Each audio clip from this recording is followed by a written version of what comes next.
My name is AllenBest, and you're probably wondering why I have these plastic tubes in my nose. Well, I'll get to that presently.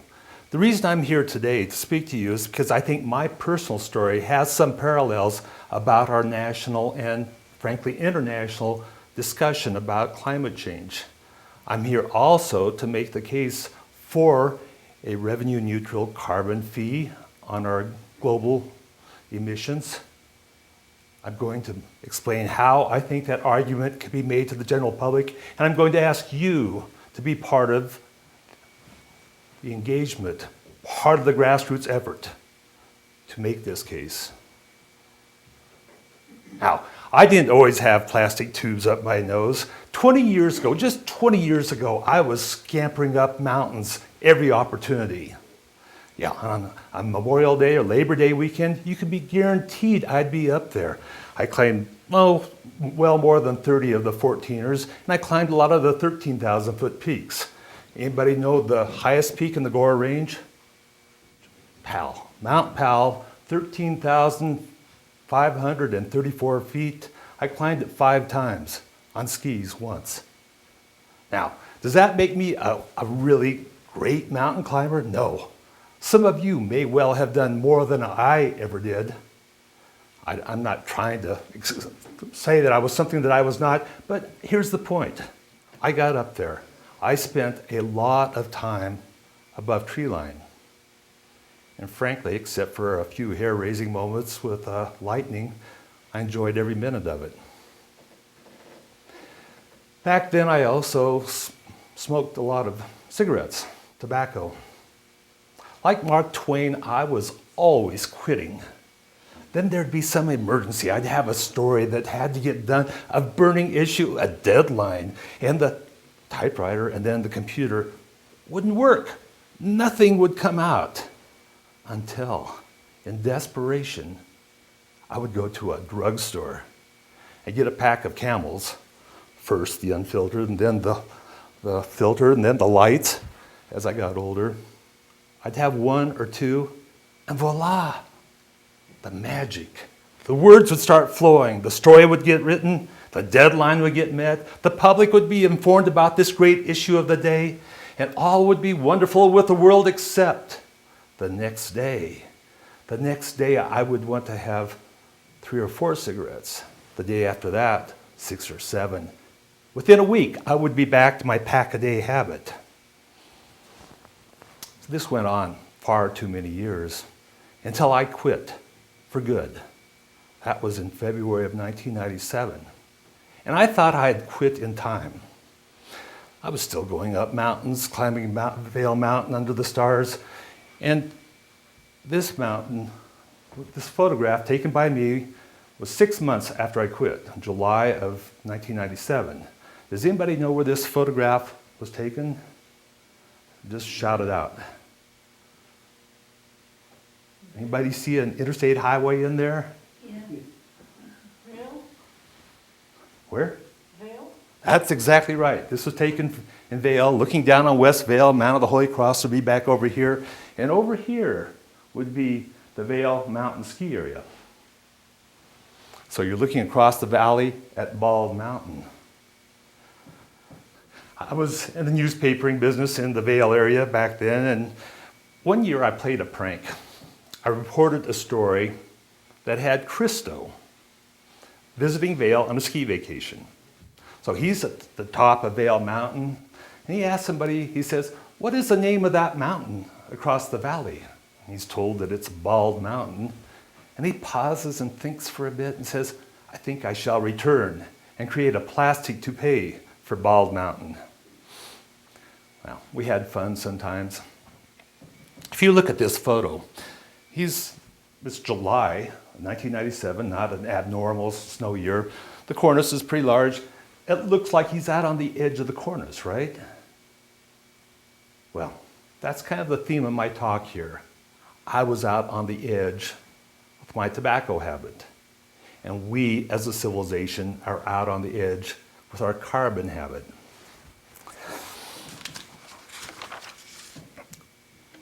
The point being that I was still climbing here.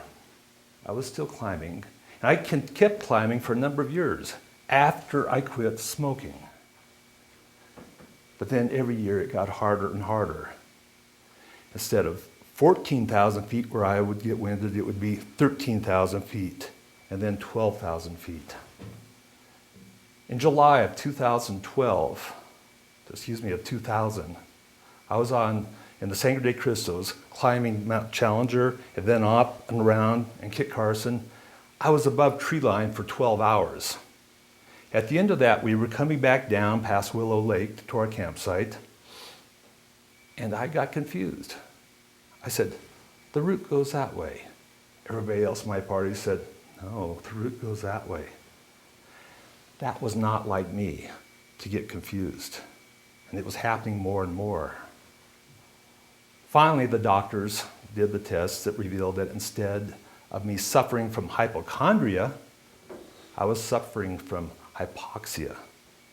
Instead of the problem being in my head, it was in my lungs, affecting my head. They gave me an ugly name to live with. It's called emphysema. What you do today can have consequences that linger for 10, 30, 40, 50 years. We know that's true of what we do with our bodies. It's also true of what we do to the planet. I know that there are skeptics about greenhouse gas theory.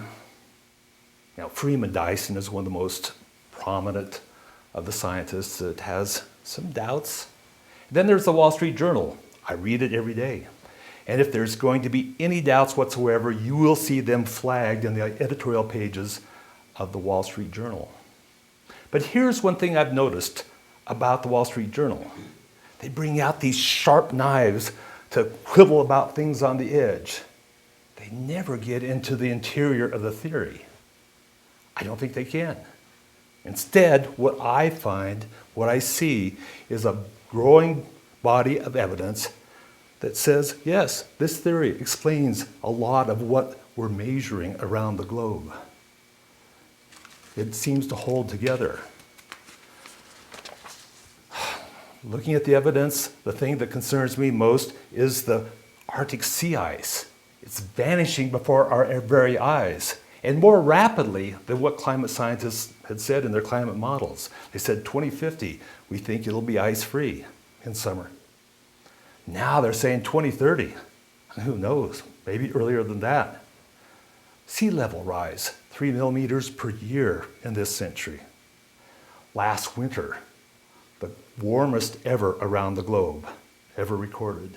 And July, once again, it's not hot here in Denver, it was very pleasant, but globally, the hottest ever recorded.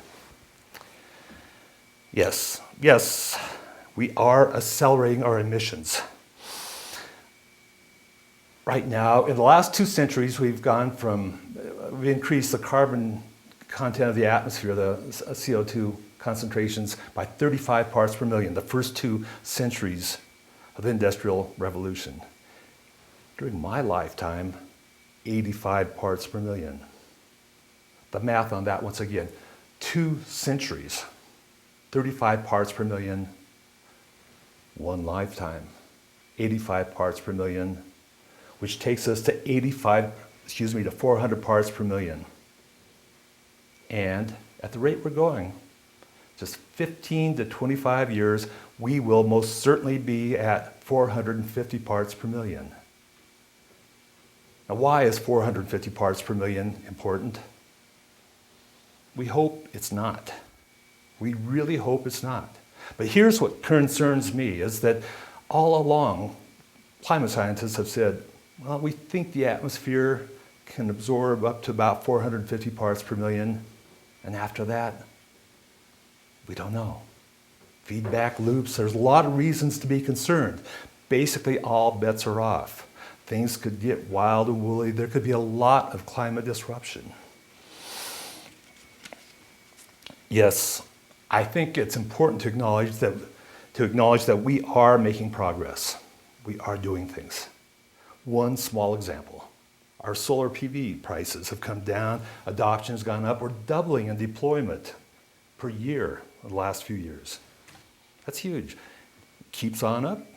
Whoa, it's going to be a sizable part of our energy mix. And then there's what President Obama has done, and I'm very frankly impressed with the deal with China. I think that's important. And then the Clean Power Plan. It's all good stuff. But it's not enough. It's not enough, and it can never be enough as long as there is this one fundamental problem. It's free. It's absolutely free to pollute the atmosphere with carbon dioxide and other greenhouse gases. Can't smell it, can't taste it, can't hear it, can't see it, and it's free. It's absolutely free to use the atmosphere as this global dumping ground. Now, if you have tires or an old stove and you need to get rid of them in your house, you go to a landfill and you will be assessed a dumping fee, right? No surprise, no pushback. That's what we expect.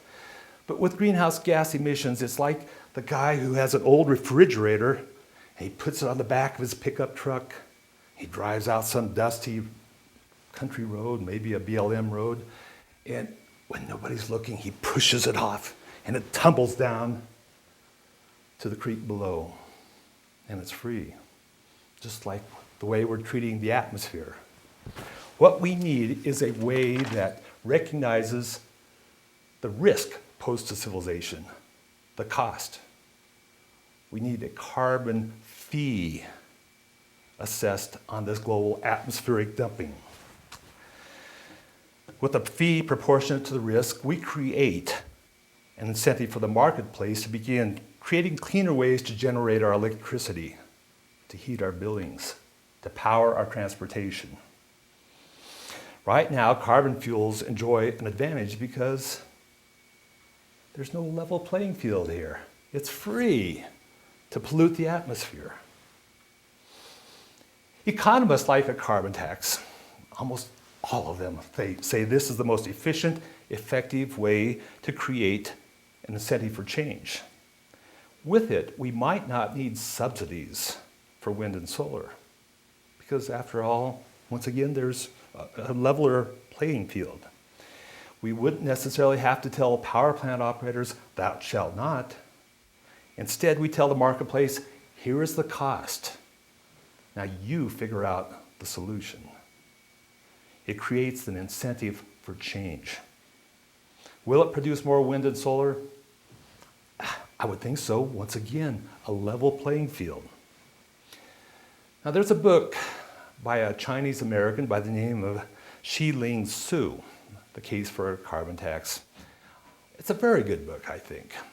And I marked it up heavily with my yellow marker, passages that I thought were important.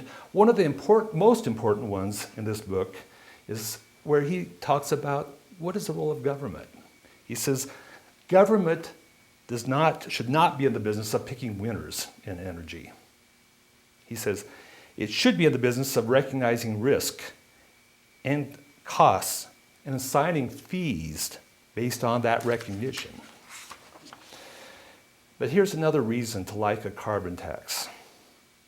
It can be structured in a way to be revenue neutral.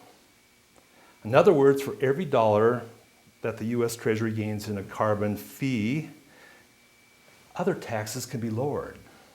This is very important. This is very important. You raise taxes at point of production from carbon, you lower the income tax. Hey, what's not to like about that? Some people will nonetheless argue that this will be a stimulus for economic mayhem. The economy will go down the toilet, right? You can hear it even now. But then look around the world. Norway has a carbon tax. They seem to be doing okay. Alberta, the source of the tar sands, they have a carbon tax. It's small. Arguably, the money is used ineffectively. They will be raising it now, more than likely. And then we have British Columbia. British Columbia. Does anybody recall what happened after British Columbia adopted a carbon tax in 2008? I read the papers there every week. I don't recall any stories about the economy going to hell in a handbasket. No, if anything, they've had a very strong economy, even as they have raised the price on carbon from $10 per metric ton of emissions to $30. They've done just fine.